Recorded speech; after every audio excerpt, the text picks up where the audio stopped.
Hello and welcome to my channel. So today we are going to be starting through a cookbook. So my fiance got me this book and I decided to cook every single thing in here. So this is The Nightmare Before Christmas. Hopefully it's flipped correctly, but it's an entertainment guide and cookbook. So half the book is recipes, the other half is like party stuff to do. Probably not gonna do those, mostly focused on cooking. But I thought this would be such a fun channel idea to just like go through cookbooks, and why not start with one of my favorite stories ever. So we're gonna get started with this one. Now I'm not going to be going in order in the cookbook, I just happened to choose the very first one to start with, but kind of decided to mix these up a bit. I want the Halloween ones that are really Halloweenish to be at Halloween, and obviously with it being Nightmare Before Christmas, there's a lot of Christmas things, put those closer to December. But for today, we are going to try and make this. So this is Sally's sweet and salty popcorn, and let's see if I can do this. All right, so to begin, I didn't show this, but you preheat your oven to 300 degrees Fahrenheit, and you're gonna take a baking dish and you are going to put some parchment on top of it. Now, I like to use these pre-cut parchment sheets because it just makes it so much easier. They tend to not cut as easily when you're trying to like tear it like you would like tin foil. So these, it just comes in little squares. It's about the size of a regular baking sheet, so it works pretty good for us. And then you're just gonna set this aside. I would put it very much aside. You're going to need a lot of counter space as we go in this recipe, so just keep that in mind. Put it kind of really far away. You won't need it for a while. Next, we are going to make popcorn on the stove. I don't know that you really need to do this step. If you have the popcorn maker, which it basically just heats air and pops it, I feel like it would be so much easier. I struggled immensely trying to do this one. So how the recipe tells you to do it is you take some oil and you cook it on a medium heat, and you're gonna put 2 kernels in as like your test kernels to get the temperature right. And I tried forever to get this to work, and I finally had to give up on it and go ask my mom for help because it wouldn't cook. I spent so long trying to get these 2 to pop, and I had it at a medium heat and it just wasn't doing anything. It kept acting like it was going to, and that it would steam a lot and it would start making these popping noises, and it was just the oil popping, which isn't ideal when you're getting married and you're getting oil splatters everywhere on you and burning from it, because that's all it was doing. The kernels weren't popping, it was just the oil popping constantly in here. And I did use the oil they said to use, which is a canola oil. And I don't know that it was really worth doing it this way. And like I said, I eventually gave up and I went and asked my mom for help because I was like, this isn't happening. It can't be this hard to cook popcorn. And what my mom told me to do is to put it on a full heat instead of a medium heat like they had said, and to just add it all in and just stir it kind of like every 30 seconds or so, just kind of shuffle it around in there, and it will start to pop. And so I did that, and it ended up working out a lot better. However, as I was cooking it, I realized something very quickly that I didn't know how to remedy, and that was it wasn't going to fit in this pan. Now, thankfully, it did not overflow, but I was getting really nervous about it. Like, as you can see, it's just like, it pushed that lid up quite a bit. A few of them did fall on the stove, but it was like, I was getting pretty nervous that it was going to fall off the edge. So thankfully it did manage to mostly stay in there. And they do say to use a large pot, but like I said, I figured the large of the 3 was the size we needed, but apparently we need like an extra big large pot. I don't know, are they thinking like the big spaghetti pots? We don't have one with this set, so I don't know, maybe that was the size we were supposed to use. But yeah, it barely was fitting in this little tiny pot. Apparently I thought it was a big pot, but apparently it's not. So anyways, we finally got the popcorn made. So now let us move on to the next step of this recipe. So once the popcorn is done, then we are supposed to carefully remove from the heat and divide the popcorn evenly among 3 medium heat-proof bowls and discard the unpopped kernels, which was really not easy to do. Like, we still have a bunch at the end. Like, they don't always separate very easily, and I'm not going to check each individual popcorn piece in case there's a kernel in there. But trying to get these to go into the bowls was an absolute nightmare. It kept going everywhere, and it didn't want to just come out easily out of the pan. The pan was still extremely hot at this point, and yet the popcorn just felt like a solid piece. So it was kind of a pain in the butt trying to get it out. I think it's because it was too full and it just like compacted them as it was popping. I think that might have been a culprit for why this was being so difficult to get out. Hopefully you can kind of see it, but it was like stuck in there. And again, the pot is very hot. Don't want to burn myself. So I ended up having more popcorn than would fit in these bowls. So I just set it in a separate one and then just put like some melted butter and salt on it and just gave it to my family and was like, here you go. But here we are, fill in the bowls. And then we are going to set these aside and go work on the glaze that we'll be putting on top of this in a few minutes. So the candy thermometer, I wanted to include that really quick. They do tell you that you need to have this. I don't know if everybody has this in their home. I certainly didn't. And the temperature that we're aiming for is the softball stage. And they actually did include that on the thermometer. It literally tells you softball stage, which I thought was kind of interesting. So it gives a range of temperatures. The book says to get it to 238, and I have never used one of these before, so it was a magical journey to try to use one of these. And I say this mostly because I realized that it doesn't fit the way they say. The pan is too short, and all of the pans, they're not the right height to just dip it on the edge like it says, because it does warn you, do not let it touch the bottom of the pan, because obviously that's not going to be the temperature of the ingredient of whatever you're using. It's more the actual metal itself that's heated. And so I had to figure out a creative way to measure the temperature. So let's go on to that step. All right, so for step 3, we are starting on the sauce, whatever that we'll be putting the glaze, I guess, on the popcorn. So to start off with, we have some butter that I am just melting on the stove here. And in the meanwhile, I would definitely recommend getting your other ingredients ready. Mine was trying to burn because I was trying to get the ingredients ready to go. But basically, you add in some sugar, water, corn syrup, and salt. And then you're supposed to whisk it together. I used a spoon. I will also mention here that it was quite the pain trying to hold the thermometer so it didn't touch the bottom but was also still in the liquid to try and keep track of this temperature. I think if I did this recipe again, I would just bring it to a boil, let it boil for a couple minutes, and call it a day. I don't know that it really matters about getting it to that temperature, especially for a recipe like this. I'm sure the actual cooks out there would beg to differ, but for those of us who are just, chilling at home, just cooking up cool little recipes, I don't know that it matters as much, but I wanted to follow this as closely as I could. It was a pain trying to see the numbers because it would steam on the inside, and it had to be at like such a specific angle to try and see where it was, and then trying to hold it so it wouldn't touch the bottom while stirring continuously, because I've learned from many other recipes that when you're cooking anything like this, which is very similar to a caramel recipe, you want to stir it constantly because sugar water tends to get really sticky and it clumps a lot and all of this stuff. So it was quite the hassle, but we got it to the temperature it said. So let us move on to the next step. Once that is heated, then you put it into 3 more bowls. So at this point you need 6 bowls set aside. And then you add your food coloring. They didn't really say exactly how much. They just said like a few drops.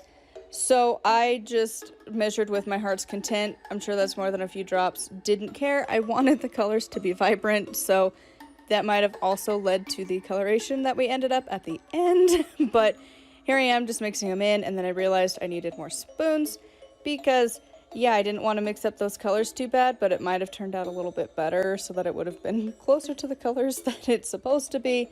But here we are just mixing it up. And then I am going to try and mix it into the popcorn here. So I had already bought a number of tools for this recipe, so I wasn't going to get more. So I didn't use a silicone spatula to coat the popcorn. I used a spoon that I had already used to mix in the other stuff. And I was trying to stir it in. It kept sticking constantly. I don't know if that would have been less of a problem if I would have had the silicone spatula they tell you to use. But it was just not mixing the way I wanted it to, and it constantly was trying to fall out of this bowl because, again, too small. So I ended up grabbing a larger bowl and throwing it in there and then mixing it up, and that seemed to work a lot better. So I just used that same bowl. I washed it between each one, and the color combo thing of what we got going on here, the gel whatever stuff that we've made, it actually stayed pretty liquidy. For the longest time, I only had to heat one of the colors, and that was the red one that I did at the very end, but the yellow was perfectly fine. The blue was good after I had already gone and done the yellow, cleaned that bowl out because I didn't want to mix those colors, and it was only once I got to the red that I needed to reheat that stuff, which was really nice. So it does say to work quickly, but you don't have to feel like you're on such a time crunch. So just keep that in mind if you are doing that. And once you have it mixed in, then you just add it to the parchment paper, and it's kind of hard to get it to stay in the exact spots that you want it, but just kind of eyeball it into one section, and then you're going to do the same with the other two. I did notice that the blue was a bit more thick on the coating, which I thought was good because it would have more of the color, but it was definitely like way more sticky than the yellow ended up being, and same with the red. It was really this blue that had the most of whatever you want to call this, like glaze stuff that we're adding to the popcorn. Now, if you were throwing like a horror themed party and you wanted to do this kind of popcorn thing, just with the red, it looks like blood splattering, and it never really coated it completely. It always still looked like this kind of bloodied popcorn, and I love it. So if you are doing a party with that kind of a theme to it, or you just want a dish with that kind of theme, I thought it looked pretty fantastic like that. I know it's supposed to be pink for Sally, but it just felt more like a murder scene with the way it turned out. But whatever, we got them on the dish. Now we are going to throw it in the oven. So for this next step, it tells you to take it out 1 to 2 times and to stir it.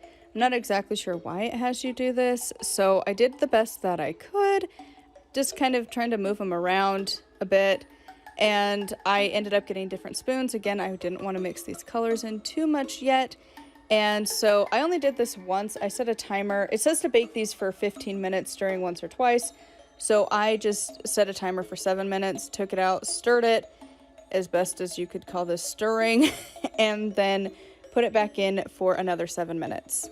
So while that was cooking for the last 7 minutes, I decided to get started on the black licorice. So I just took the bundles of it and just started eyeball tearing it. I didn't measure it exactly 1 inch, and it worked out just fine. But I just tore it with my hands. It was a brand new package, so it wasn't really that hard. And then I just set it on this plate and set it aside until it was done baking. So once it was done baking, I let this cool for about 20 minutes or so. I just left it sitting on the stovetop and turned the oven off, and then came back to mix it. Now, as I was trying to get this off of the sheet, which I'm glad it was there, it did try and kind of stick, and it was just an overall kind of sticky experience, which wasn't great. But they also just kind of started clumping together. The red wasn't too bad, but the blue was just, it was coming off in chunks. And so that was kind of weird. I don't know why it did that. The yellow had it a little bit, so I don't know if they maybe just had more of a coating than the red did. But as you can see, like just huge chunks that it was coming off as. And so just adding that into my bowl, and then we will be adding in the licorice here in just a second. Actually, before I do that, I did decide to try and mix it around a little bit and get the colors to kind of mingle. But again, it was just really sticky. It also was leaving a little bit of the dye residue on my fingers, so do keep that in mind if you're trying to mix this. You might want to use other things, or just plan on having your fingers stained for a little bit, just because, again, I wanted it to be mixed in. I think there might be better ways to do this, but I mean, how hard is it to mix in colors? It doesn't seem like rocket science, but it just felt like it wasn't mixing as well as I wanted it to, but also the coloration was just really throwing me for a loop.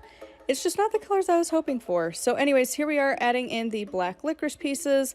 I felt like these actually ended up being a little bit too big. I wish I would have made them smaller once I actually got it into the bowl. But now I'm just kind of trying to mix it in a little bit, but mostly just making it look aesthetically pleasing, putting them in different spots so that it looks somewhat like the picture. Here's the finished product. It doesn't look like what the book shows at all, but let's move on to tasting this and see how it turned out. All right, on to the taste testing. So, it does not look like her colors. Their thing of just use red, blue, and yellow. So this looks more like maybe carnival colors, like if you're doing like a clown deal, definitely. For Sally, probably not quite as much. But they didn't have like teal, they didn't have pink, so I just got the generic pack like they said you could do, but here we are. So, let's try just one.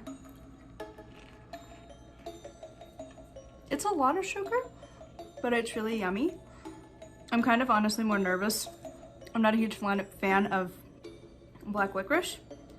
So we're gonna do not as big of a bite as they say. I don't know that they actually say you need to. Do like a combo bite.